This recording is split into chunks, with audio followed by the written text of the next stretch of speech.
tell us the experience you had getting your hair did. Why don't you get a mohawk? One story at a time. The person cutting my hair was like, "Oh, it's been a while since you had your haircut," and I was like, "Yeah." And then she finished cutting my hair. I see. I missed some of the finer details. Can you please repeat that? That was great. I like the part where you said she was finished cutting your hair. Yeah. It was good. Yeah, that was my favorite part too, because then you stopped talking. Excellent. Excellent story.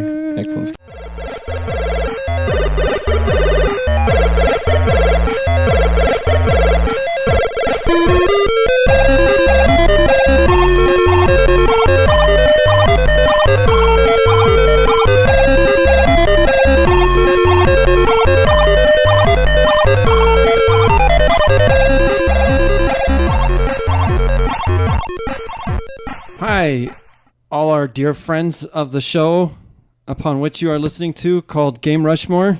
Mike, stop reading that script. And guests. Brandon's holding cue cards. Guest listeners. Yes, and guest listeners, yes. Celebrity listeners. Yeah, what would a guest listener be? Like if you're sitting in a car with somebody else that's listening to the podcast? That's right. Yeah. I called Snoop Dogg and said, listen to our podcast. Oh, think he'll do it? Oh, yeah, he's the guest listener. Oh. Yeah. I called Snoop Dogg and I said, stop listening. I'm the host, Mike, and joining me as always, It's Josh and Brandon. And joining us through the power of the internet, Aaron. Yeah. In time space. It's been a while since I've joined you guys. I feel like this is the first episode where all four of us have been here this year. Yeah, that's crazy. Already in February. It's been a busy year. It has. And a lot of crazy cool games have come out, and I haven't even been able to discuss them. Good games. Some good cool games, ones. yeah. Crazy, good, cool games like Monster Hunter, which I'm sure you guys have probably talked about to death. Not to death. Not to death. Talked about it last week, but All right, well. We when it's a game like Monster Hunter, I think it's a good idea to kind of ration out your experience because we're going to be playing. You guys are going to be playing it for a long time. Let me correct myself. I will not be playing this game, but you guys will be playing Why it not? for a long time. Josh, why aren't you playing Monster Hunter? Yeah. he's vegan. Let me tell you, I don't eat meat. I am You can capture the monsters. yeah, and then what? You don't have to eat them. You have to carve them up. Yeah. No, you don't. That's different than eating them. Like I carve up my neighbors, I don't eat them. Wait. Yeah, I don't know. That's it's weird. It's just He's been painting his mortician model, so he's got zombie I on the may mind. have said too much. he's got a macabre sense of humor now. No, I think it's just not the kind of game that I play. Honestly, I don't play these open world games. I mean, I don't. It's not I don't really. play games that require strategy and skill. Yeah, that's all accurate. Well- it's always Aaron laying into Josh. It's On his very game. true. And you know what? We could talk about a game that I was playing that requires skill and accuracy. Street Fighter 5. Shaving. What can we talk about Monster Hunter since I want to talk about it? Well, so I too have been playing Monster Hunter. And Monster Hunter World. And I have been very excited for a long time to play this series because of Brandon's enthusiasm and because of the concept behind it, which is basically every encounter is like a boss fight and you have to use strategy and preparation and stuff.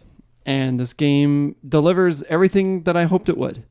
Mm-hmm. And you get to wear cool armor sets and you get to upgrade your weapons, and there's just a lot of personal touches that you can put into your character, which I appreciate that. My character is wearing cool Oakleys from the 90s. Oakley shades. Nice. Despite wearing like awesome purple feathered dragon armor. Yep. And then she just has future glasses. He carved the Oakleys out of the jaw of an Anjanoth. Yep.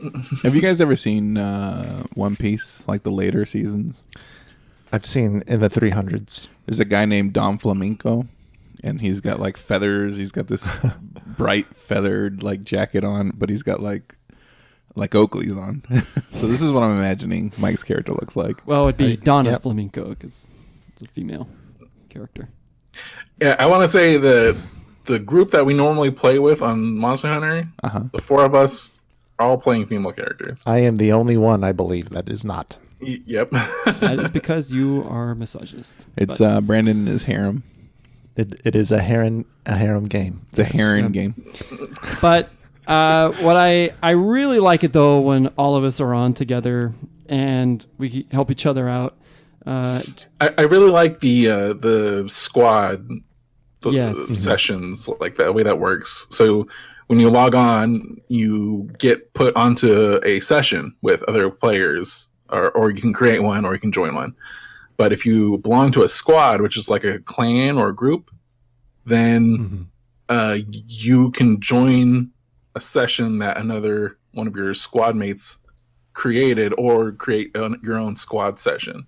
So other players can join you if you're the only one on. So it's nice jumping in and saying, oh, these other people are on the same session as me right now, and I can just have them join my game. The session. It's supposed to be called, I think, a session, because the squad is the 4 people, up to 4 people. But yeah, I think like the squad is your guild, essentially. It's like a guild. Oh. That's the Knights of Pookie.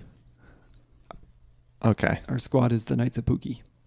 And I think this is why the game confuses me. But there's a lot of things in this game that are confusing, to be sure.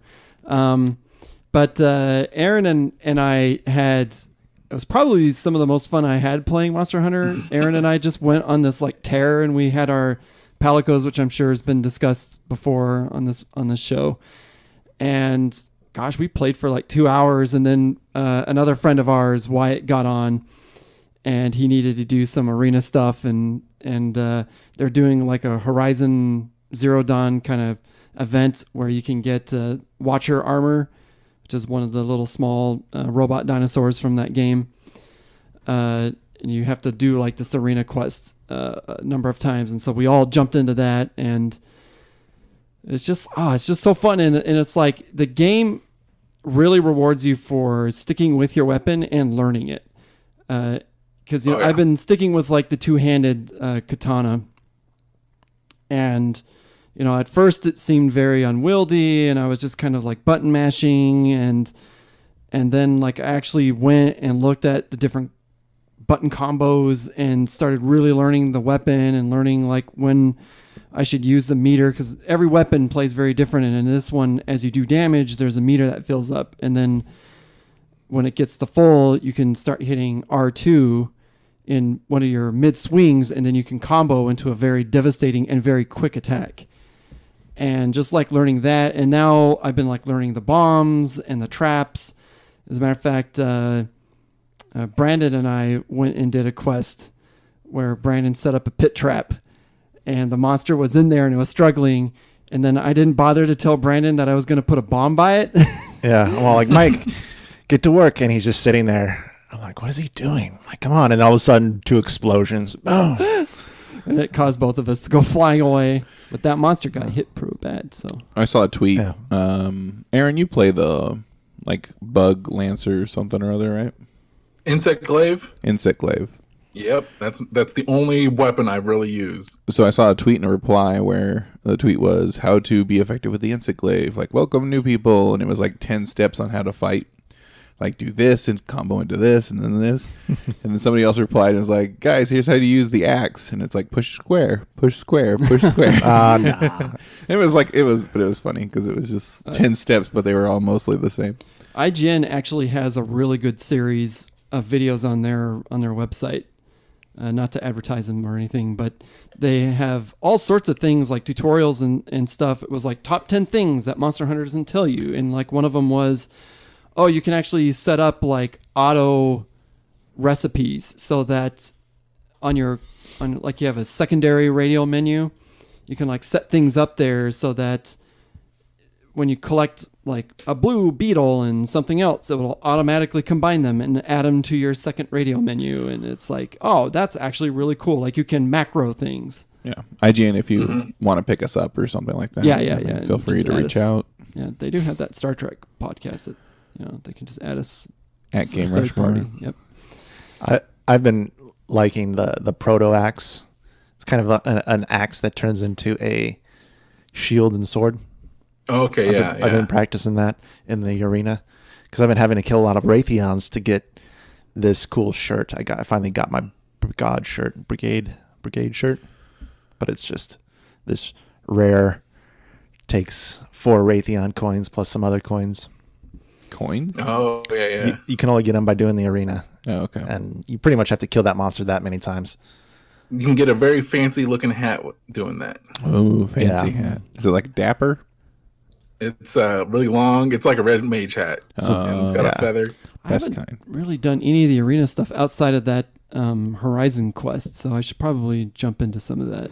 Arena used to be the place where you would learn, because you would need to learn, and that's how you got some of this stuff. Well, I forgot. Last time I was telling you this, and I don't remember. It seems like a good place to like earn parts from specific monsters because you don't have to go out and like track them down and hunt them. Well, you can't get parts from them. Oh, really? In Arena? Yeah. All you get is coins and maybe some items. You can carve though, right? You can carve, but you don't get anything. You get like potions that you can't take with you, like aids, and yeah, that's the thing. You have to do everything. You can't get it in the arena. Okay. Well, yeah, but I was watching you take on the Rathion, and you were, I guess it like gives you a certain set of armor and weapon and stuff, or a choice of. You have 5 choices, which is a combination of armor and a weapon, and so more often than not, you'll see a weapon that you don't particularly use. You're like, oh, okay, so which one would I fail the least? And I thought, okay, the proto axe, and then I started to really like it. I'm like, oh, this is cool. Got some really crazy combos going on. I also really enjoy the tone of the game. In so many big releases these days, everything's like, it's got to be grimdark and, and dirty and grimy and all this stuff, and gory too, oftentimes. Mature. Yeah, mature. And, the last big game that I played coming into this was Nier Automata, which is, as depressing and grimy as you can get. So, like, coming into this, it was a complete, blast of fresh air. It's a cherry game. It really is. Like, everybody, like, in the town, like your commander, like, he's a big gruff guy, but he's just like, oh, I believe in you, Hunter. And everyone's just like, you're the best. And like the palicos are really funny. And I was just watching a there's zero conflict from other characters. Yeah, and I really appreciate that about it. I was watching a stream where somebody was at the place where food gets cooked for you, and it was all those cats cutting up meat, cooking it, dancing. I was like, oh yeah. They do different things depending on what level your little food place is. This looked like an extravagant meal. Yep. It is. And your character loves to eat, that's for sure. Just like big hearty bites from their meal. But they're very excited when food gets placed in front of them. Yeah. And the palicos are all like around you, just like smiling, and they're just like, oh, you eating my food is just the best thing ever. But yeah, the other thing I also appreciate about this game is, now I know that this game has been streamlined from the older titles. But that said, this game is still like complicated, and it's unapologetic about that. And I do appreciate that too, because like so many games, take so many shortcuts and kind of strip some of the kind of heavy lifting away from the player these days. And this game is still very much like, no, you need to figure out how to do some of this stuff. Like you need to figure out how to get the best out of your botanical research, or you need to actually really pull up the monster research and find out like where its weak points are. And like, we're not going to put little glowy bits on there, and like the crafting and stuff actually does take some thought and some planning. It's, it's like in Horizon, it was very simple. It's just hold down X so many times and it just kind of does it for you. Yeah. I mean, I've always likened it. I know probably you guys may disagree, but when you take a simulation game, it usually focuses on one thing. Truck driver, American truck driver, you drive a truck, but you do it very well. Like really fine tune it. Monster Hunter is your Monster Hunter. That's what you do. Yeah, no, I agree. That's all you do. Yeah, I 100% agree with that, and it does it very, very well. It's just very fun and but man, just getting the 4 of us on when there's like 4 people just in a group, it's just some of the most fun I've had. I still haven't done it because I've been trying to play catch up. Because I'm at rank 8 now. Oh, okay. If there's ever like monsters you need to hunt, you could always have one of us come help you too, because like we can always get parts for the lower tier stuff and use that. Thank you. I've finally gotten to a point where I can fight things where I need help with. Oh my gosh. Oh yeah. Because everything's been kind of pretty easy. Not easy, but simple for me. Veteran player. For Brandon Becker, well, expert huntsman. You and I had some good adventures the other day. We did. Yeah, that was fun. We stayed up way too late, but we captured a Baroth, put him to sleep, and his little bubbles were coming out of his nose. What's with that in Japan when they sleep? Little So bubbles. you signify Those are that snot you're sleeping. bubbles. Yeah. Oh, all right. Like you're blowing snot bubbles? That's what I always saw. How else are you going to see breath? With that, yeah, I guess sure. Snot bubbles don't fly away from you though. Mine do. Yeah. Have you ever seen your own snot bubbles? Yeah. Brandon's filled with helium. I'm not sure if you guys were aware. Yeah. If he breathed regular air, his voice would be so deep it would cause earthquakes. So he has a helium tank attached to him. I had a really cool moment. I was fighting a Pookie. Did I talk about this last week? I don't remember the words don't think pookie so. pookie coming out of your mouth. I was fighting a Pookie. It's a weird looking thing with a long tongue. Mm-hmm. It's venomous. It's adorable. It is adorable. And I was towards the end, and I was near its nest, or where it considers its nest, and I was on the edge on a cliff, and I was almost about to faint, and then he stunned me. So I was just sitting there stunned with stars, and you get hit a couple times in a row consecutively, you can get stunned, and it's miserable because then you're just vulnerable. And I saw between me and the Pookie is my feline friend, my Palico. Mm-hmm. And he stops what he's doing. He knows I'm in desperate need. So he starts running to me as the Pookie's following him. I'm like, what are you doing? You're leading them to me. And he hits me with his ukulele or whatever, his guitar, right over my head. And I fly off the cliff right when the Pookie Was going to charge you? he charged over me as I fell off the cliff, and he saved my life. Yeah, actually, mine did that when we were fighting against the Baroth. He stunned me, and I was at the edge, and it started charging me, and the Palico died. He flew out of nowhere.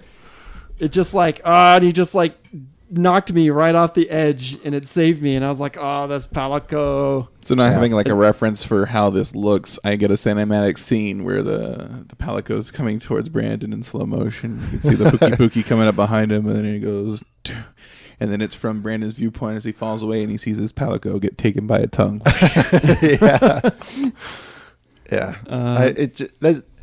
That's part of the charm of Monster Hunter. It's just having those moments, and I really wasn't expecting the tone of this game to be so chipper as it is. Oh yeah, Monster Hunter is always kind of chipper. So I guess the other game that I've been excited to talk about, although Monster Hunter has greatly distracted me from it, is Dragon Ball Fighters. Mm. So this is the newest game from Arc System Works, which is the guys who make Guilty Gear and Blaze Blue. And this is a 3v3 team up fighting game in the same vein as a Marvel vs. Capcom. Except that this game is way more fun than Marvel vs. Capcom, because I've liked those games in the past, but I've always been very overwhelmed by them because there's so much happening and there's so much to learn, and it's very chaotic. It's very chaotic, and it's very easy to set people up to where they just never get to play in the way that when you KO somebody, there's no pause in the action. The next player just comes out. And if you know what angle they're going to come out in, you can set them up for like an unblockable or something, and then just kill that character. I thought it reset when there was a character knockdown. In Dragon Ball, it does. It actually resets. Oh, I'm sorry. I must have missed the... yeah, we're talking about other versus games. They didn't do that. Okay.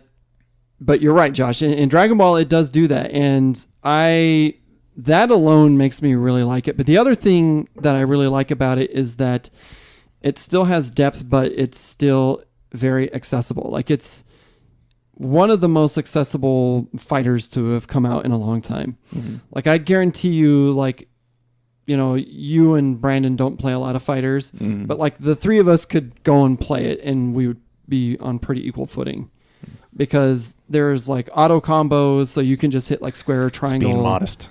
And you think you're better than me, Josh?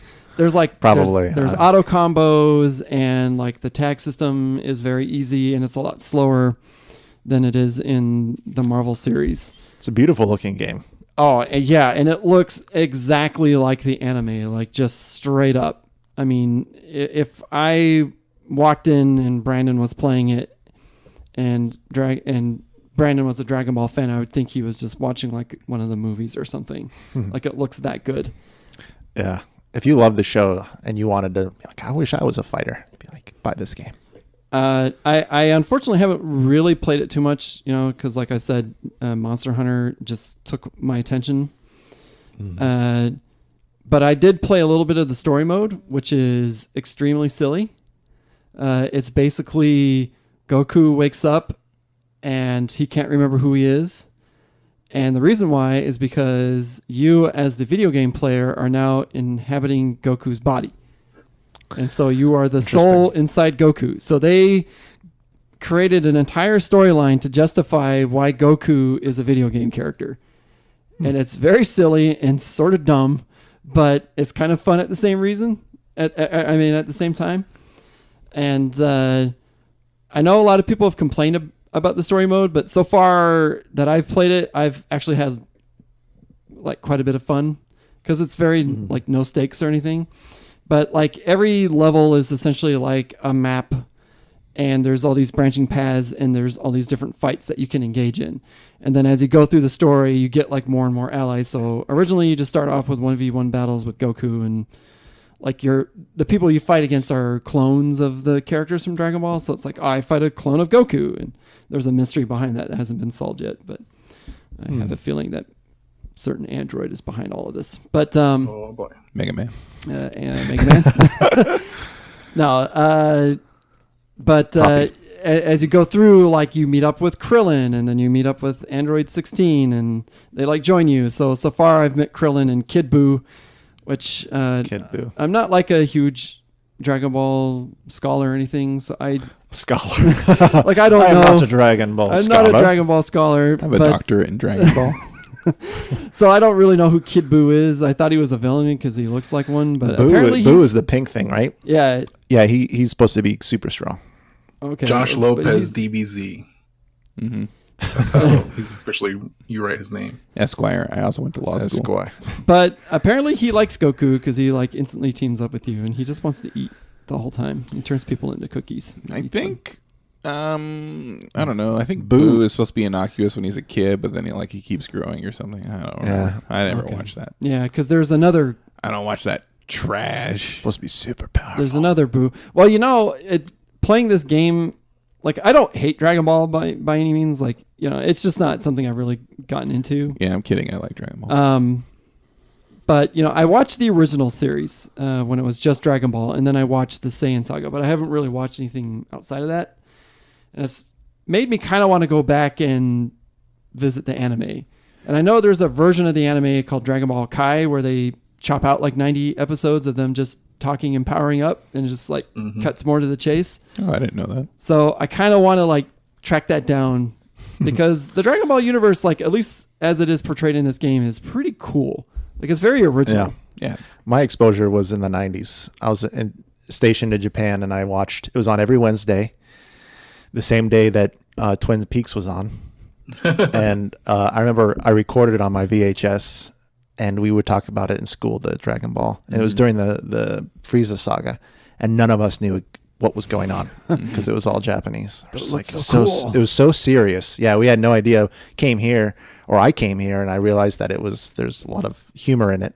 Yes. And there's the new series Dragon Ball Super, which is what this pulls a lot from. A lot of the characters, and I have seen clips of that, and it is super goofy, and it looks pretty rad. So and that's the one that's actually going on right now. So maybe when I have a minute or two, I'll check some of it out. But anyways, enough about what I've been playing. Josh, did you know that there was another Arc System Works fighting Dragon Ball fighting game? No. It came out on the 3DS and it was 2D. It's called Dragon Ball Dragon Ball Z Extreme Butoden. oh, And I think I'm not sure. I've seen clips of it, but some of these moves might be taken straight from this game.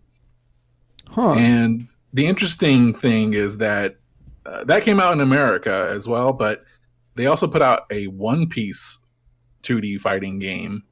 But that only came out in Japan. And the two games, if one person had One Piece and the other person had Dragon Ball Z, you could fight each other. Whoa. Using those characters. that's weird. You Yeah. could just make a whole series of games like that, and then they could fight each other online. Marvel versus Capcom, like real Marvel versus Capcom. Real Marvel versus Capcom. But it does make me wonder if, as a follow-up to this, instead of just doing like a straight sequel, like if I could see them doing like another version, adding characters.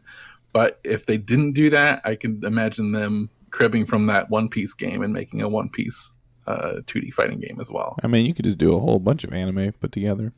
Naruto Yeah. versus Dragon Ball. Did you say Naruto? Naruto. Naruto. Those Naruto Shippuden. Yeah. those games actually looked pretty cool. I remember there was one on Xbox 360 that came out that Aaron and I were kind of eyeballing, but I just never got around to it. Yeah. So many games, but it did look cool. So anyways, so enough about the stuff that I've been playing. Josh, you did mention that you were playing a game that did require some skills, so why don't you tell us about that? Well, it was my intent last week to stream, so I did a test, and I'm going to require a little bit more latency than my Wi-Fi provides me. So I have a 100-foot cord that I'm going to run at some point, as inconspicuously as possible. You better hide it from Minnie because she's gonna tear that up. It'll probably run the same length that I ran Mike's cord for downstairs. Except it'll go upstairs. So Drill for a that, Tech. I was playing Celeste. So I okay. ended up playing a little bit of Celeste, even though I could stream. I'll start from the beginning again when I do stream, but I played a little bit of it. And that game feels fantastic. Made by the guy that did Towerfall, right? Right. What are you playing it on? PC. I was I guess you kind of answered it when you said the streaming, but I mean, I could stream from my Switch because I have an input, but PC just seemed easier. so I can bring my Switch up here and I can stream some Xenoblade for peeps. You could. People would love that. No, I would love it.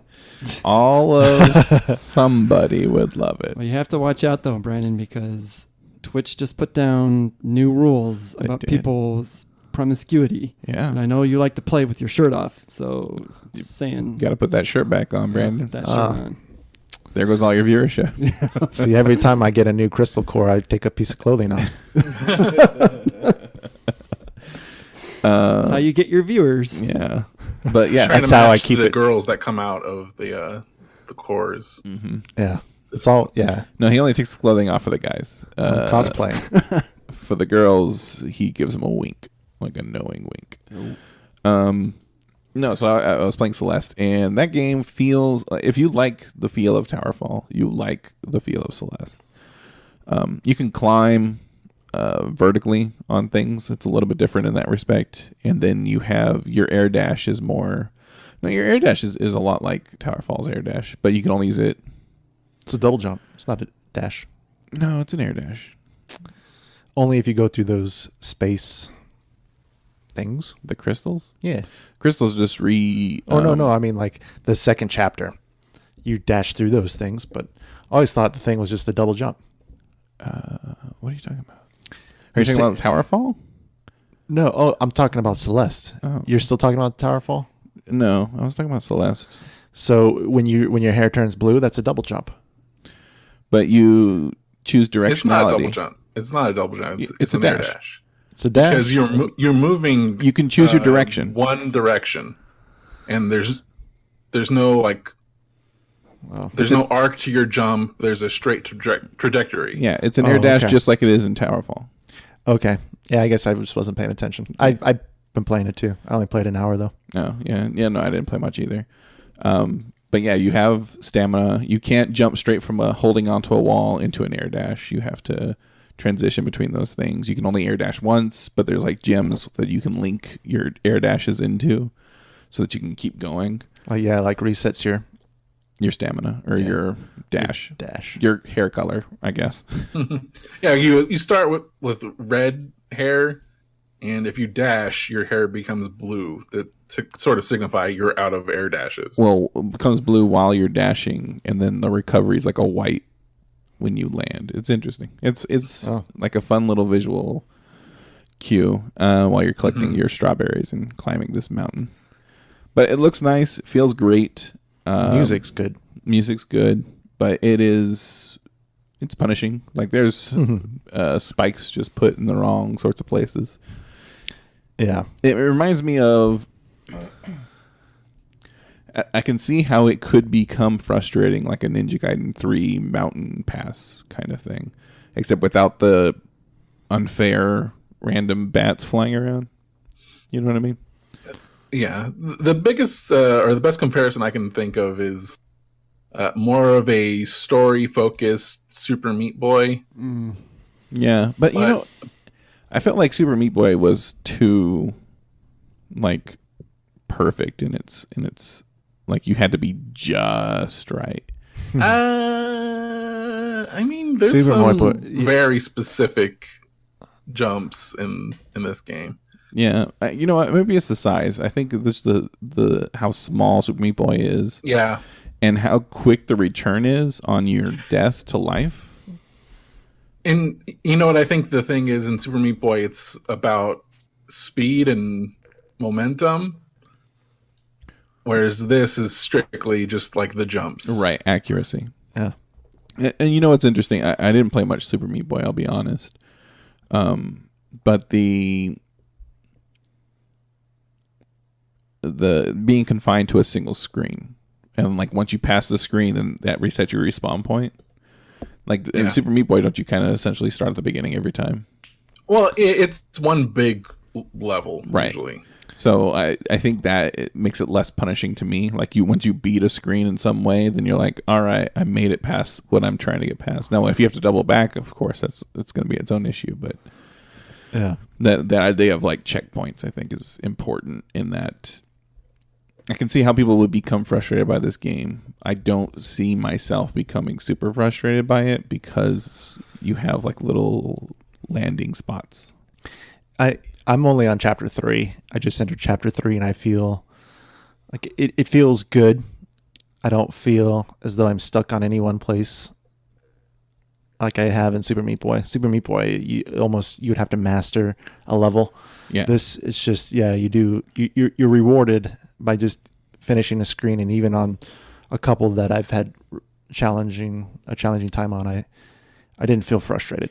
Feels like you're mastering moves instead of a level. Yeah, in a lot of ways. So I'm having a lot of fun. I think I'm going to enjoy it. It's more control based. You have to actually master the controls in Celeste. All right. I kind of wish sometimes on games like that where you master controls that they move those controls over to like a different kind of game or something where you could be like, look, I've mastered a skill that I'm going to apply in this new game. That's not how that works. I'm probably not going to play again until I get my stream running.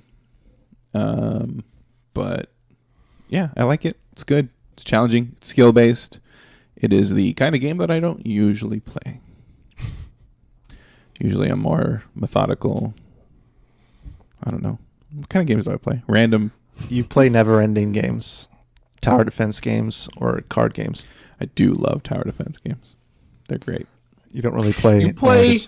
You play a lot of games with simple objectives that are repetitive, that require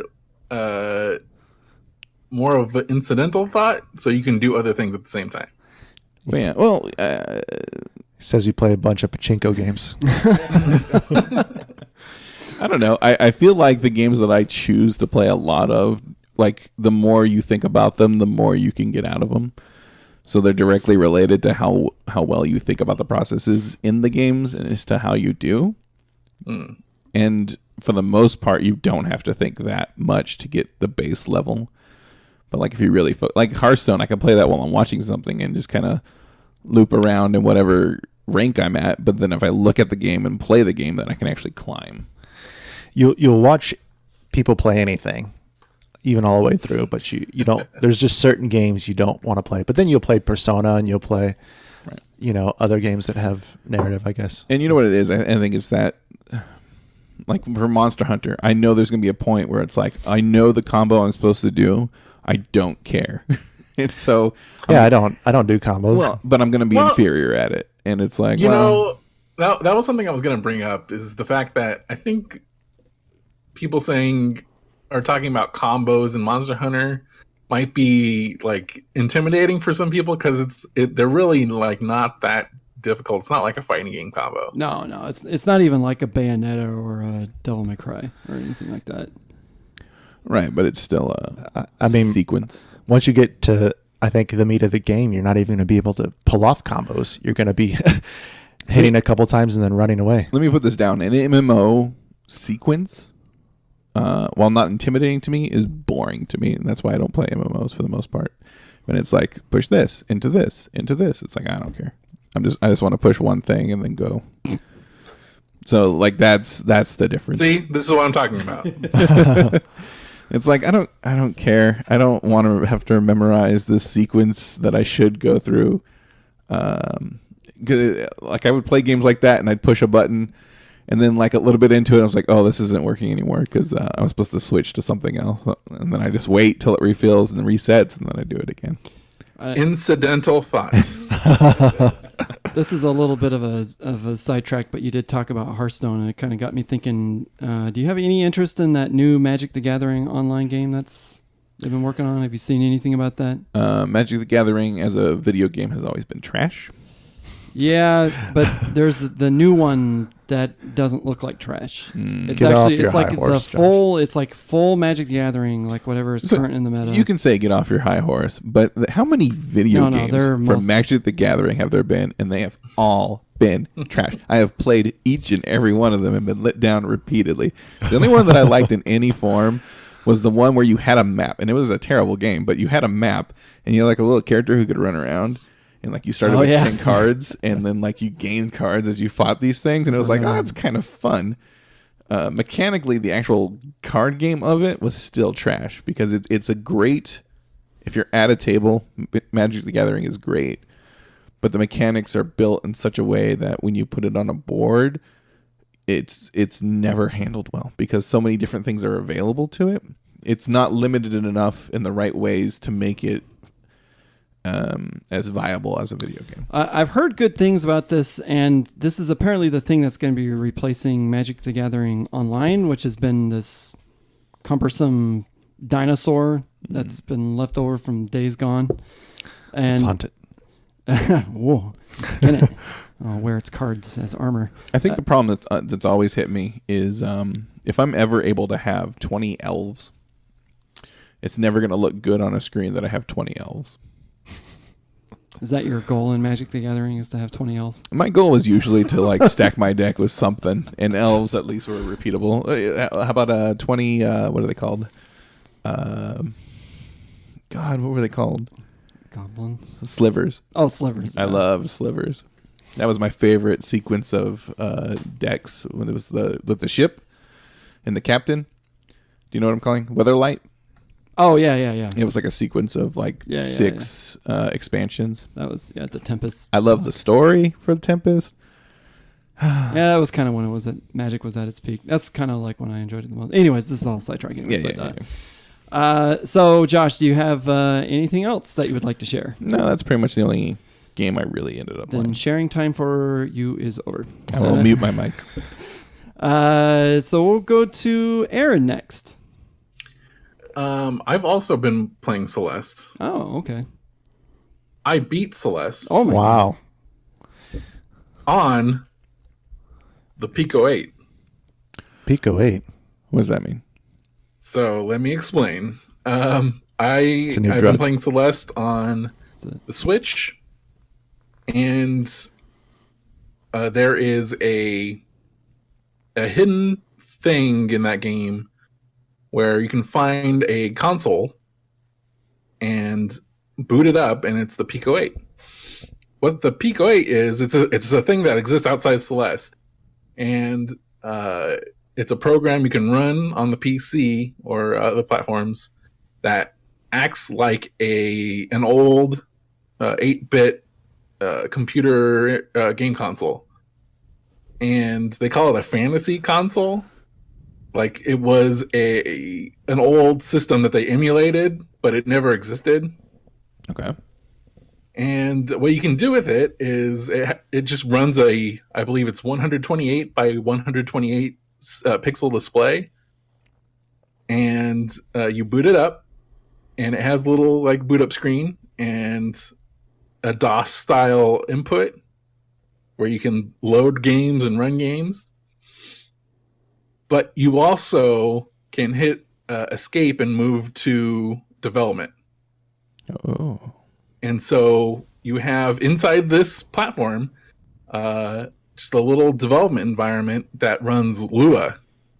Oh yeah, that's scripting language. It's scripting language, and you can I know that language. code for the Pico 8 and code your own little 8-bit style games. And another cool thing about it is there's little tabs in the upper right in the development area, and you can create your own sprites with the tools that they provide you. Create your own sound effects, like chiptune sound effects and music. This is inside Celeste?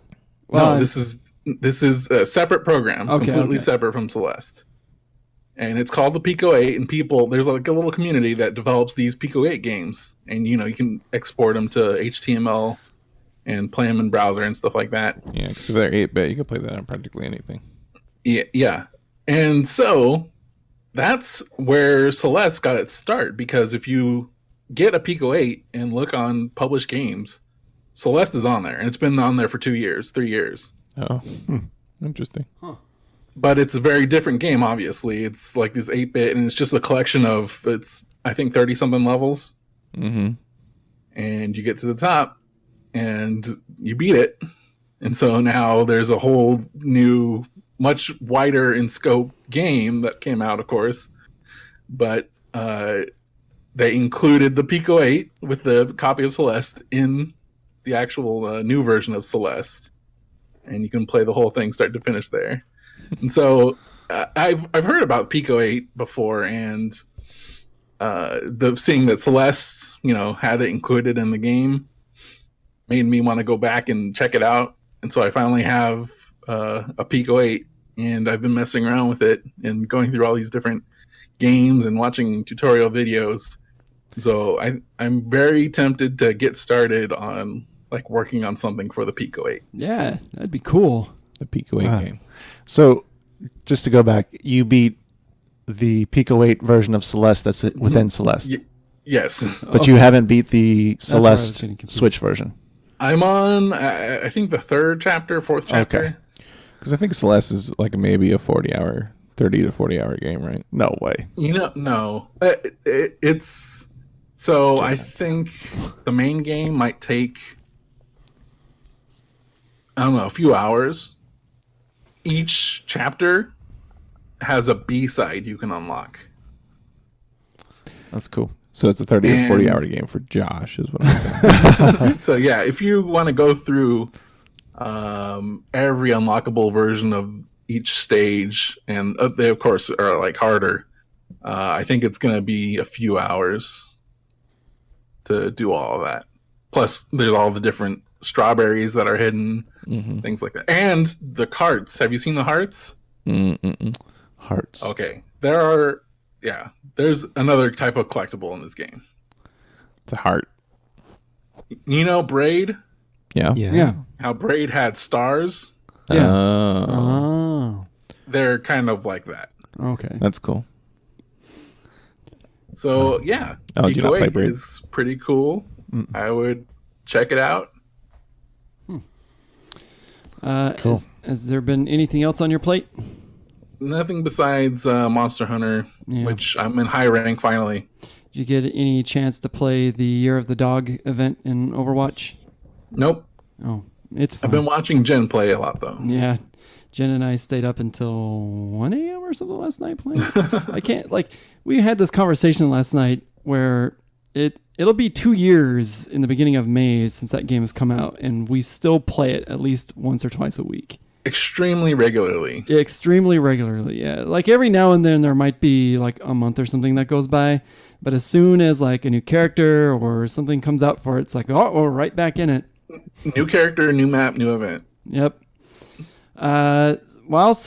Brandon, we saved the best for last. Well, sorry to disappoint you. Oh. I've just been playing Monster Hunter World and Celeste as well. Oh.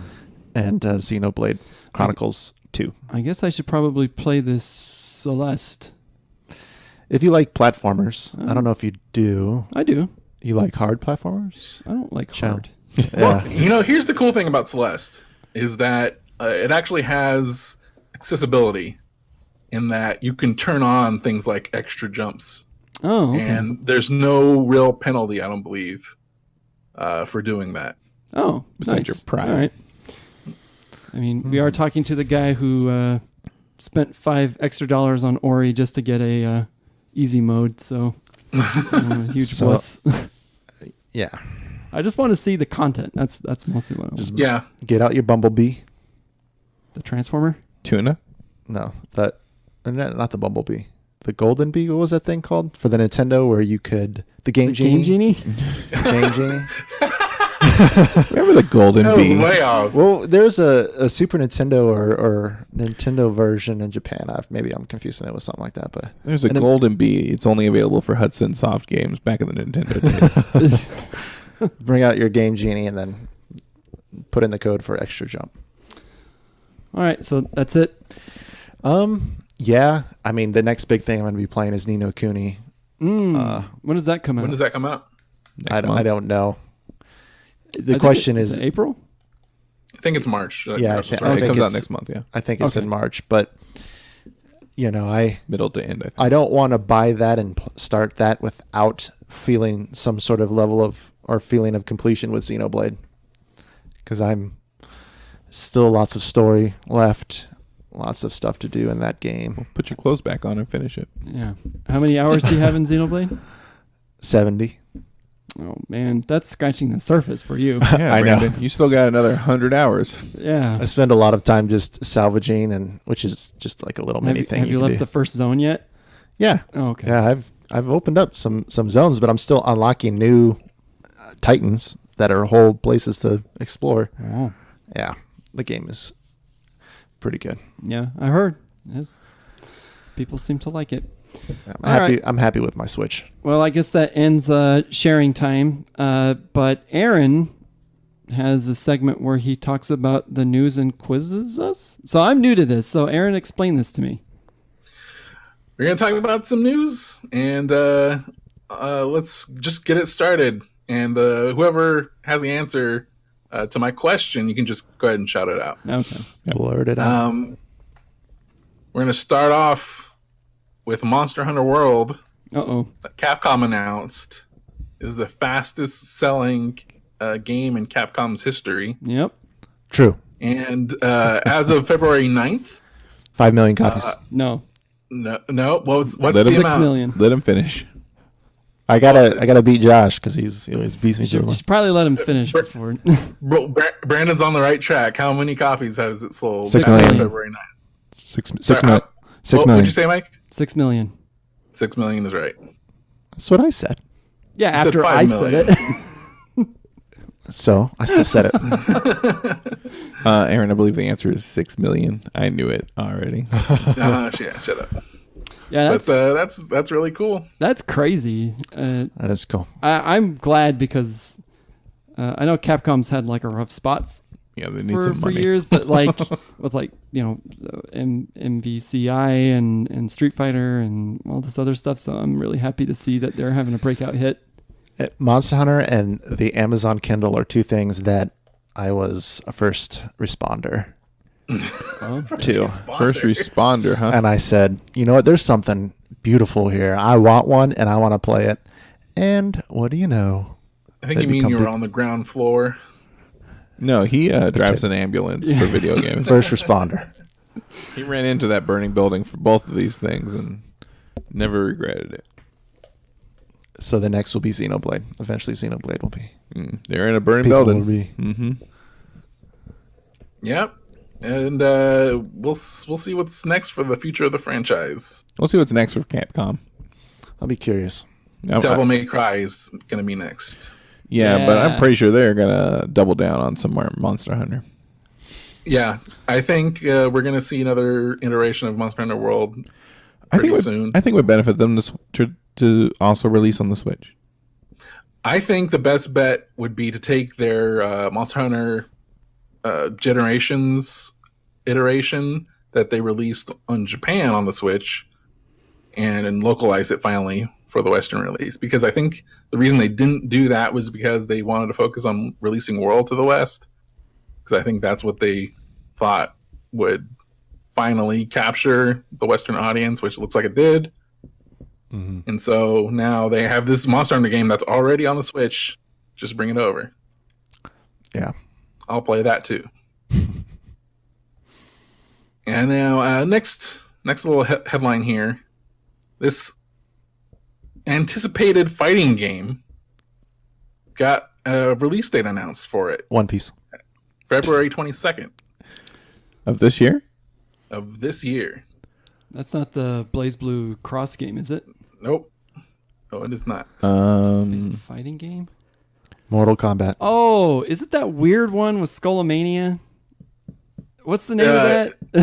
It's Skullgirls. What is the name? Yeah, it's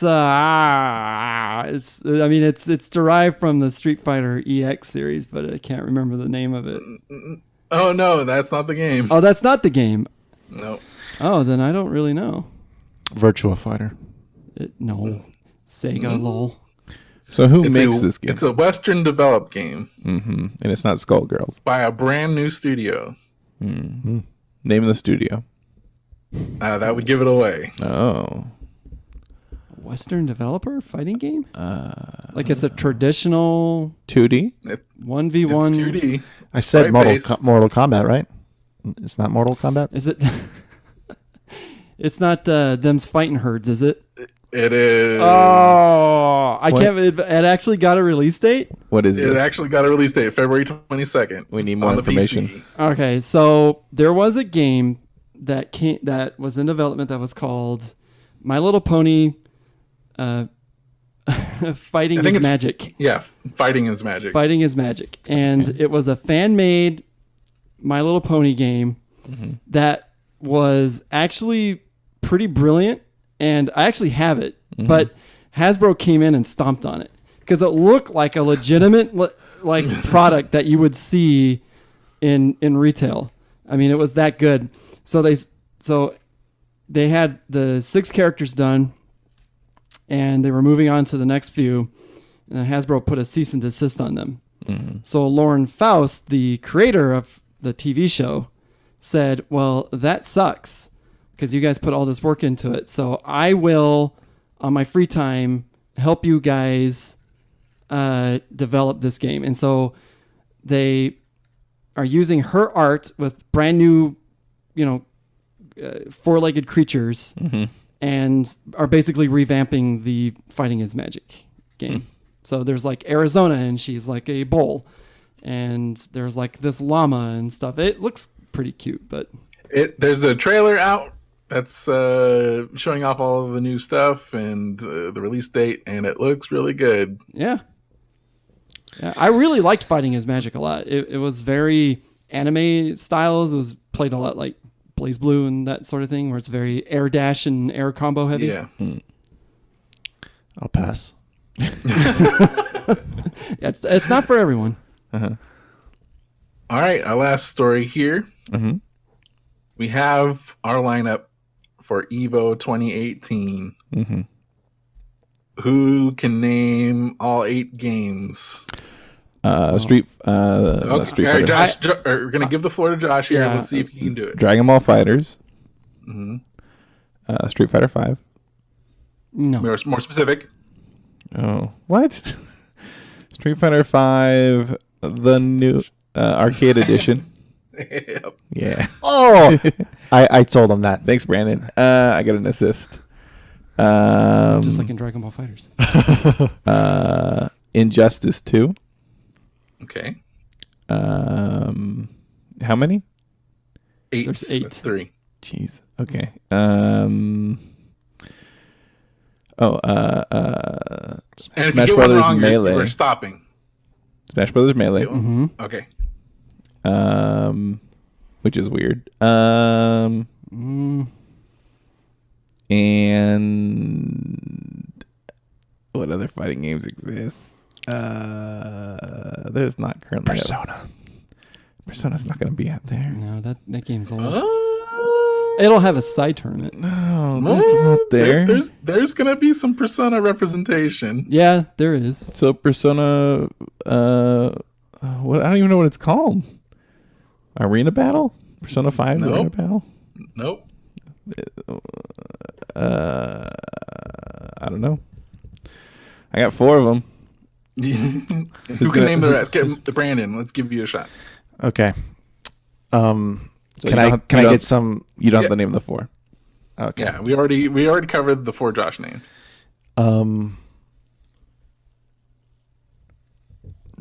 Tekken 5, Nope. 6, Nope. 7. Yes. Yes. Tekken 7. Okay. All right. I don't know. We're going back, guys. Hey, dusting it off. You That didn't. was a Is there pistol Mortal game. Kombat in there? No, there's not. No, because No. Injustice is in there. Oh, We'll give you one more shot. Okay. Did he get credit for the Persona one? Or he No, did we not? did not. So if you know the name of it, No, I don't. I will give you another hint. It is not a Persona fighting game. It's the dancing one. Nope. Oh, It's a fighting game, but it's not a Persona fighting game. oh. But there is Persona representation in this game. SNK. Nope. Marvel vs. Capcom. No. Nope. yeah, I know. That's- I knew that That's Infinite the got the talking snub. point, by the way. Yeah. I knew that Infinite got the snub. I don't know. I can't think of any other. Mike, why Mike? don't you finish this All right, out? Smash 4 or Smash 4 Wii U. Yep. So you were so close because you named one of them. There's Oh. Guilty Gear Xrd. Wait, both of those are in the tournament? Yes, both of those Both are of in them the are in the tournament. tournament. Oh. Smash Melee being the Sunday one, and But 4 Melee's the being one that's Saturday. on TV. Well, they'll both be on TV. Well- It's just that Sunday is kind of like the big stage. That's like the end of the tournament kind of a thing. Oh, okay. So Melee will be there, and Smash 4 will be on Saturday. Oh, I see. And last year, Smash 4 was on the main stage on Sunday. So they flip-flopped this year. So Guilty Gear Xrd Revelator 2. There's no way Second I'd know rev, this yeah. stuff. Yeah. That'll be there. And then Blaze Blue Cross. Is it Cross tag battle. Okay. I was going to say Cross Battle, but I was Cross like, I think there's Tag another word in Battle. there. But yeah, Blaze Blue. And so that is a game that will include characters from the Persona arena fighting game. Oh, okay. And you, like, I could have done this with like basic name. Like, I could have guessed that there was a BlazBlue. I have no idea what that game is called. Yeah. So when Aaron said, and I said Street Fighter 5, and he said which one, I was like, oh, I'm not gonna get this then. Today's headlines were definitely aimed at Mike. Well, Some of them. some of them. But so there's a couple talking points. One, one being Melee, because I know there's a lot of salt about that game showing up again because it's old. It's like 15 years old, right? 17 years. Yeah, it's I think they 17 said. years old, and the community for it is not looked upon favorably in the fighting game community because it's full of spazzes. I'm being the They're the underclass. They are kind of viewed as that, but the thing is Melee brings in so many viewers that it's like they would be foolish to ignore it. And I know like the Smash 4 crowd is like, because there's like salt with that because it's like, oh, well, why Melee is on Sunday and we're getting like treated as second class. And it's like, well, Melee is not going anywhere. Like that game is just a phenomenon and huge. And Yeah, and isn't 4 just a little bit more boring? Like Melee's still more I think exciting. 4 is way better. Like I think Melee's the boring one. Like Melee's got like 5 viable characters and it has infinite loops and it's hideous to watch. The thing about Melee is that the meta hasn't changed this whole time. Yeah. And the same people are always at the top. Yeah. So it's very boring, but the thing about Smash 4 is that I think it would be in a different spot if the Wii U was more successful. That's true. Yeah. So maybe if it gets ported to the Switch, it'll get like more notoriety. I love Smash 4. I actually wish that we would play it more often. But so the other talking point is the Blaze Blue Cross Tag Battle is a game that's not even out yet, and it's not even going to be released by the time that Evo comes out. And so people are like, who's going to play that? Exactly. It's like, well, who? I mean, obviously it'll have a very strong Japanese representation because I'm sure it's out in arcades there. First responders. As far as like the first responders, but it is weird. And then, especially in light of, and this is the last talking point, Marvel vs. Capcom Infinite not being represented in that 8 at all. Marvel vs. Capcom Infinite, the biggest failure. Why wouldn't it Capcom. be? Is it just because do they vote? Who votes? Do people vote? It's not a vote. It's determined by essentially like a committee. Secret people cabal. that run a secret cabal. Yes, it's like the head of fighting Evo committee. is a guy who calls himself Mr. Wizard, and Nobody's ever seen his face. Gandalf? he's essentially Radagast actually, and he has basically come out and said that Marvel vs. Capcom Infinite has been nothing short of a disaster, like in terms of its release, in terms of its support. And he's like, Capcom released this half-finished product and essentially said, well, we're not going to support it, so we're just going to leave it up to the fans to support it. And, Evo is at this point a huge institution, and they're like, listen, it's not our job to support your stuff. So if you want to support us, then fine. But, this game it's not even going to be represented in Capcom's own Capcom Pro Tour Cup, which is also crazy. So it's like it's basically like dead in the water, and like in other tournaments, and other majors, the attendance for it has been really low. I don't even know if it's being streamed half the time. So, a lot of drama. It's gone the way of the dinosaur. It's a sad thing because like I haven't really played it too much, but from the people that do enjoy it, think it's like one of the best playing Marvel versus Capcom games. Like the gameplay in it is supposed to be extremely satisfying and solid and lots of depth and everything, but it's just that the game looks like butt and the roster is terrible. Doesn't look that bad. I mean, compared to other like modern fighters, like Dragon Ball Fighters was being promoted at the same time as Marvel vs. Capcom Infinite. And if you compare those two games side by side, it's like there's a very clear winner from a visual standpoint. The fans have chosen Dragon Ball Fighters and with good reason. Like Marvel vs. Capcom Infinite might be a good game to play, but when you're trying to promote it as a esport, there's got to be more to it than that. There's got to be a hype factor, and if people just aren't feeling it, it's like, why get behind it? Yeah. They should make a game where you could play any of those fighting characters in any game and pit it against any character. Yeah. They should just make games. It's called Mugen. Yeah. it is and it Mugen. exists. Oh, does it? Yeah, we can just put it on Salty Bat on Twitch if you want. We can watch random characters fight random characters by the computer and just bet on it. Oh, not. I'm saying players. Yeah, Mugen's an old system. Back when we first got a computer, I think we threw Mugen on it, and we used to put. People used to make Rurouni Kenshin characters from Last Blade characters. I think for the most part, they would edit them. Oh, that's so cool. and then we would put them in there, and like you could be Tenshin, the Seijiro. What was the little kid's name? Sojiro, and whatever it was, he could run on the ceiling. He would like he would just go invisible. Things were broken because it's just you put whatever stats you want on these things.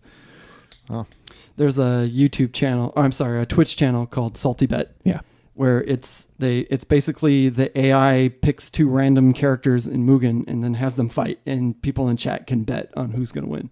Like not actual money, obviously. Yeah, not actual money. It's like tokens or something. But you should bet viewers. I bet you 5 of my viewers. You're right. It's high important Twitch people, and they're just passing subs back and forth. Well, Aaron, thanks. That segment is very fun, so I look forward to more of that. Yes. All right. Well, I think that concludes the show. So, Josh, why don't you send us out? GameRushmore.onsouthernroad.com for our podcast, at Game Rushmore on Twitter, GameRushmore@gmail.com for questions and comments. On Facebook, On Southern Road is our page. It's Southern. I'm trying to say Southern better. Southern. And YouTube.com/On Southern Road. Rocky Road. And from there, you can also see Aaron's. Would you stop it? From there, you can also see Aaron's YouTube channel, Laser Ramon. Yes, Laser Ramon on Twitter. Did you haven't made a Monster Hunter video yet? No, I've been waiting to get through more of the hiring stuff. Okay. Your reviews are very good, though, so the people who are listening to it should definitely check them out. Yeah, I want to do more and it's a very finish good Celeste channel. and do one for that and stuff like that. Yeah, I enjoy that channel.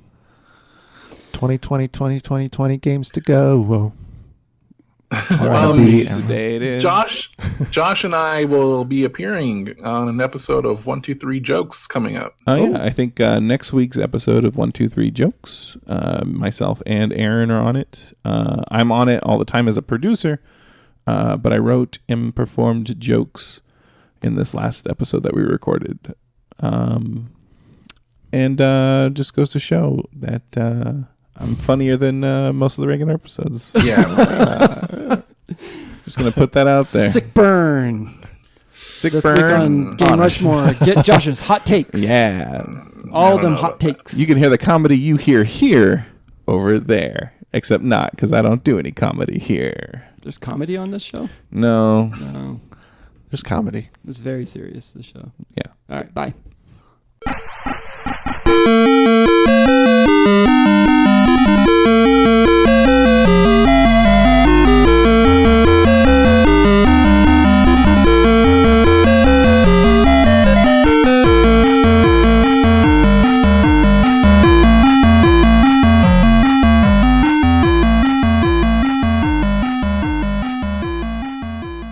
Has Brandon gotten any yet? No. Brandon does not know what's going on in the world. What? Did I not get any what? News headlines. The trivia. No, I have. Last week I got 2 of the 3, but the first one didn't count. That's right. I didn't answer. Okay. Shut up. The first one I got on my own, which wasn't really a question per se. He just said something, and then there was 2 legitimate ones, but you didn't answer the last one, which I did get. There you go. So you claim anyone can say, "Oh yeah, I know it," but why don't you go ahead? That's how I win Jeopardy. I say, Alex, I know the answer, or I know the question, but I'm going to let somebody else answer real quick. And then they give me points too. You're like, yeah. Yeah.